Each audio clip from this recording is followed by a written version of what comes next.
I first met Jonathan about 2 years ago. He was telling me about how much he was into soccer and that he would like to get involved with Ties for Soccer Club, so I brought him on board. Well, I started taking the coaching courses just for the knowledge, and after a while I acquired like 2 or 3. Tristan made the suggestion, why don't you try your hand at actually coaching? So I gave it some thought and I figured, why not? I'd actually met his father to begin with, and his father was telling me about his son that was confined in a wheelchair because he suffered with cerebral palsy. To somebody who walks, the way I do things and the way I need to do something, it looks like extra work to them. But to me, you don't think about it. It's just how you live your life. You just get up every day and do what needs to be done. And yeah, every once in a while there are challenges, but for the most part, it's not as difficult as you would think. You just deal with what you have to every day on a constant basis. The first day of any season that we have a little meeting with the kids, and he explains about the wheelchair. He has a self-deprecating humor, so he told them it wasn't a soccer injury or anything like that, to allay any fears. And anybody that had issues, he met with them. So it seems that the kids took to it right away. Some of the parents had some questions about him being out there with the kids, but the kids, he's just Jonathan. I mean, it doesn't bother them at all. I think at first, you know, it was something that they thought, how is he going to be able to do this? But both he and Alan, they coach together, they work in tandem. So I think they both bring the strengths out of one another, and I think the parents realize how lucky they are to have the both of them on this team.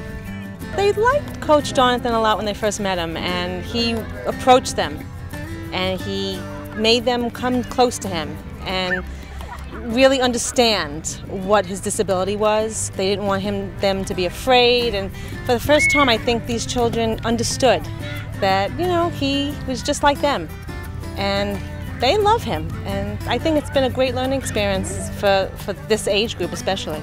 I think normally, you know, when you see someone in a wheelchair, then, you know, you have a stereotypical opinion, but Jonathan breaks all those barriers down.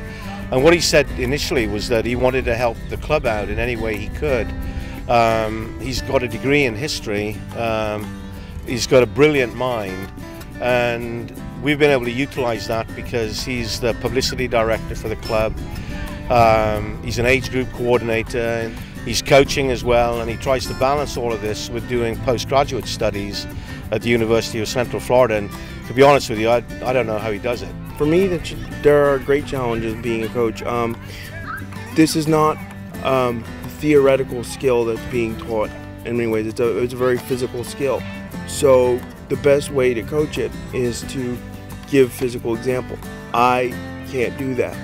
So as a coach, that presents a challenge for me. You know, I have to translate a very physical game into something theoretical, and I need to use a lot of examples and a lot of different methods to get my point across, because I can't pick up the ball and give you the example. So as a coach, it provides a lot of challenges for me, but that's one of the reasons that I chose to do it, because I want to overcome those challenges.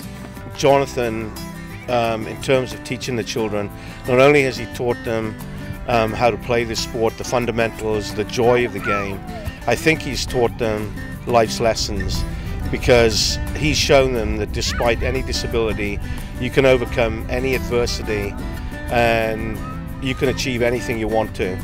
And I think it's out here, it's almost like a symbiotic relationship in that the children are learning from him, he's learning from them, and he's showing them that despite anything, you can do or be whatever you want to be.